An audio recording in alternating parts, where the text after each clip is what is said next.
इन्हें आसानी से आजाद कर सकती हो, लेकिन पहले तुम्हें एक कार्य करना होगा। कौन सा कार्य? इस तालाब के अंदर एक जादुई दुनिया है। हजारों वर्ष पहले एक राजा ने साधु संतों की मदद से इस दुनिया को बनाया था, सिर्फ एक तलवार को सुरक्षित रखने के लिए। और वो तलवार इस महल से बाहर घने जंगलों में एक गुफा में रखी है। तुम्हें उस तलवार को लाना होगा।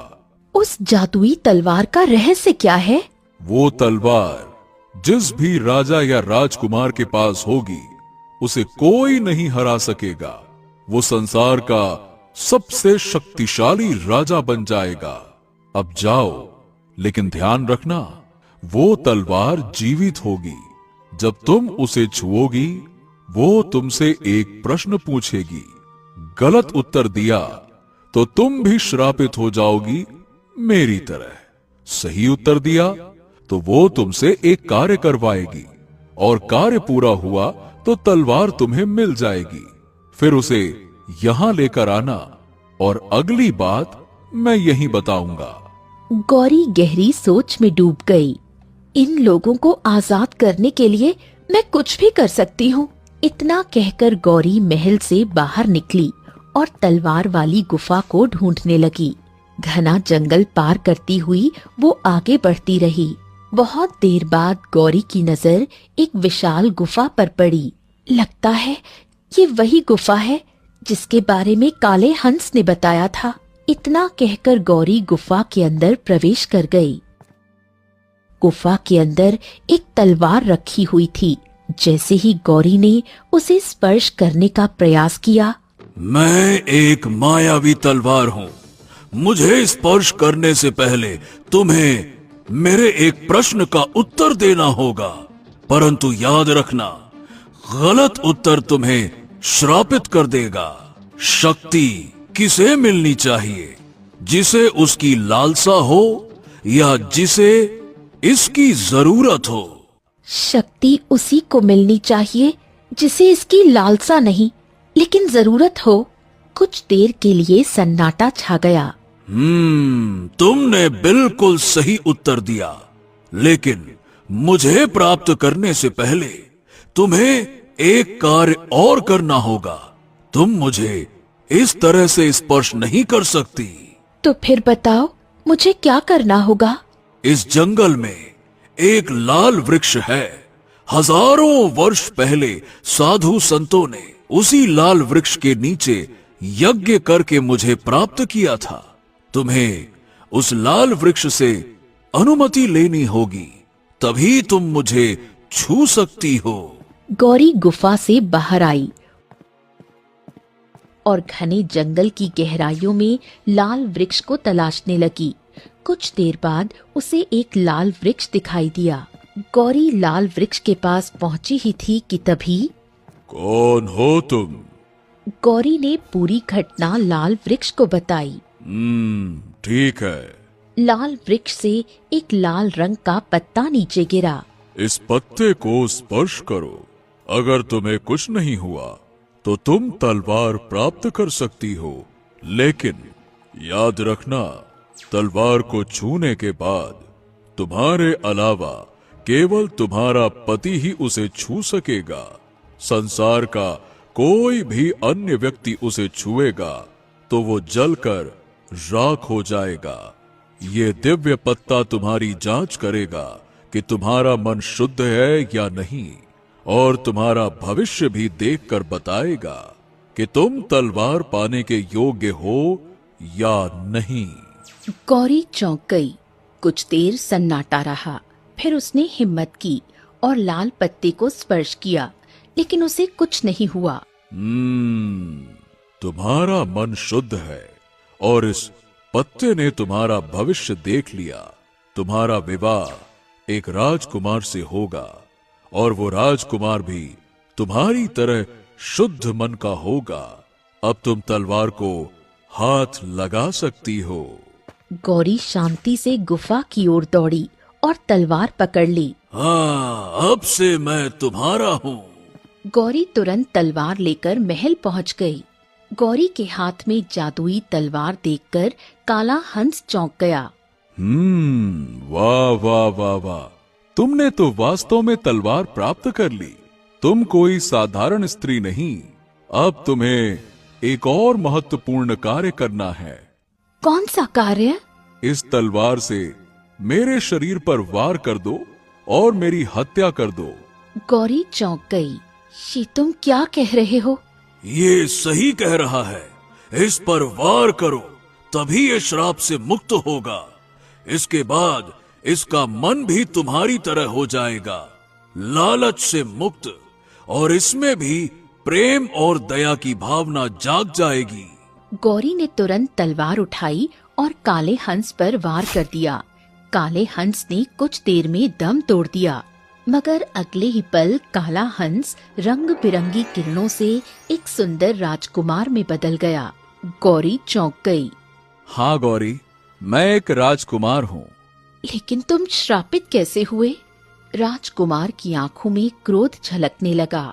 ये सब मेरे मंत्री की वजह से हुआ, जो इस समय राज्य का राजा बनकर बैठा है। वो मेरा ही मंत्री है। उसने चतुराई से मुझे श्रापित करवाया और मेरे राज्य पर कब्जा कर लिया उसने। अब मैं समझ गई, राजा ने मेरी मदद क्यों नहीं की। इसका मतलब वो तुम्हारे बारे में जानता था। हाँ हाँ, वो जानता है। ये बात कुछ समय पहले की है। राजकुमार आदित्य अपने महल के बगीचे में टहल रहा था। तभी उसका मंत्री सूरज वहां आ पहुंचा। राजकुमार आदित्य, देखिए, मुझे एक बात पता लगी है। हमारे दुर्गापुर गांव के निकट एक तालाब है, जिसके अंदर एक मायावी संसार है। राजकुमार आदित्य चौंक गया। राजकुमार आदित्य के मन में लालच जाग उठा। ओ, अगर ऐसा है तो चलो मेरे साथ, चलो। कुछ देर बाद मंत्री सूरज और राजकुमार आदित्य तालाब के किनारे खड़े थे। राजकुमार आदित्य तुरंत तालाब के अंदर कूदा। कूदते ही उसने अपने आप को एक महल में पाया। महल को देखकर राजकुमार आदित्य चौंक गया। इसका मतलब मंत्री सही कह रहा था, तो वो गुफा भी यहीं कहीं होगी। इतना कहकर राजकुमार आदित्य महल से बाहर निकला और गुफा को तलाशने लगा। कुछ देर बाद वो गुफा के पास पहुंचा। गुफा के अंदर जाकर उसने तलवार को देखा। जैसे ही उसने तलवार को हाथ लगाया, मुझे स्पर्श करने से पहले तुम्हें मेरे एक प्रश्न का उत्तर देना होगा। हाँ ठीक है, पूछो अपना प्रश्न। तलवार ने अपना प्रश्न पूछा, लेकिन राजकुमार आदित्य, जिसके मन में लालच था, उसने गलत उत्तर दिया। तुमने गलत उत्तर दिया। अब से तुम श्रापित हो गए। इतना कहते ही राजकुमार आदित्य एक काले हंस में परिवर्तित हो गया। अब तुम तब तक श्राप से मुक्त नहीं हो सकते, जब तक कोई सच्चा मनुष्य मुझे प्राप्त नहीं कर लेता और इस तलवार से तुम्हारी हत्या नहीं कर देता। श्रापित होने के बाद तुम इस संसार में भी रह सकते हो और उस तालाब के ऊपरी दुनिया में भी, लेकिन तुम तालाब की सीमा में ही रहोगे। ये सुनकर काला हंस बने आदित्य की आंखों में आंसू आ गए। वो चुपचाप गुफा से बाहर आया और महल में लौट आया। अगले ही पल रंग बिरंगी किरणों से वो तालाब के बाहर प्रकट हुआ, जहाँ राजा सूरज खड़ा था। मैं उसके प्रश्न का उत्तर नहीं दे पाया और मैं श्रापित हो गया। मैं जानता था कि तू श्रापित हो जाएगा राजकुमार। ओहो, ये तो तेरे साथ बहुत अच्छा हुआ। अब तू हमेशा इस काले हंस के रूप में भटकते रहेगा और मैं बन जाऊंगा इस राज्य का राजा।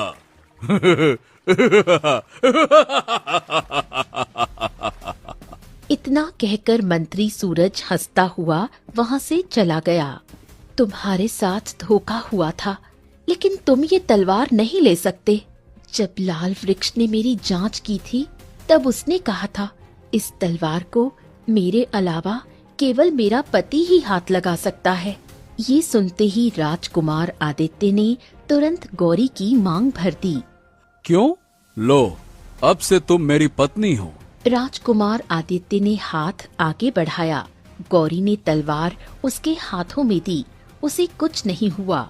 मैंने तुझे चुन लिया। अब से ये तलवार केवल तुम दोनों के पास रहेगी। राजकुमार आदित्य ने पिंजरे खोल दिए और सभी लोगों को आजाद कर दिया। चलो, लेकिन अब हम बाहर कैसे जाएं? अपनी आंख बंद करो और सोचो कि तुम सब तालाब के बाहर खड़े हो। तुम स्वयं को तालाब के बाहर पाओगे। सबने ऐसा ही किया। अगले ही पल राजकुमार आदित्य, गौरी, हरिया, बलराम और बाल कृष्ण तालाब के बाहर प्रकट हो गए। सभी अपने अपने घर चले गए। गौरी ने अपने पिता को देखा।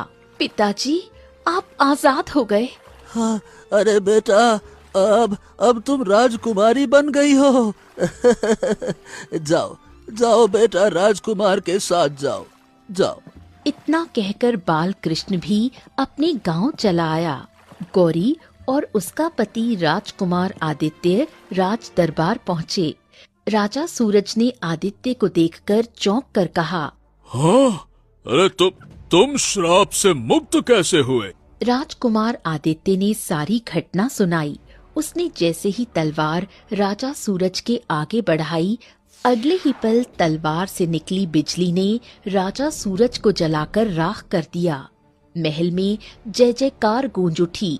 राजकुमार आदित्य ने अपना राज्य वापस ले लिया और अपनी पत्नी के साथ खुशी खुशी रहने लगा।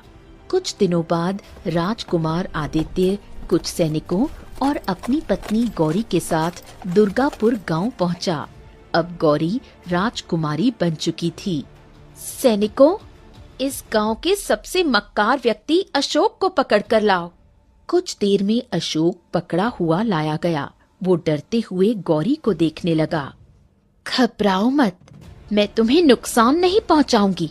बस ये दिखाना चाहती हूँ कि तुमने कहा था कि कोई मुझसे विवाह नहीं करेगा, लेकिन आज मेरा विवाह राजकुमार से हुआ है। अब मैं राजकुमारी हूँ और तुम वैसे के वैसे ही हो। दफा हो जाओ यहाँ से। आइंदा किसी लड़की को तंग किया तो तुम्हारी गर्दन धड़ से अलग करवा दूंगी। अशोक कांपता हुआ वहाँ से भाग गया। गौरी अपने पिता को साथ लेकर अपने महल लौटी और सुखी जीवन जीने लगी। सारा राज्य खुशहाल हो गया। राजकुमार आदित्य और राजकुमारी गौरी ने पूरे राज्य में शांति और न्याय फैला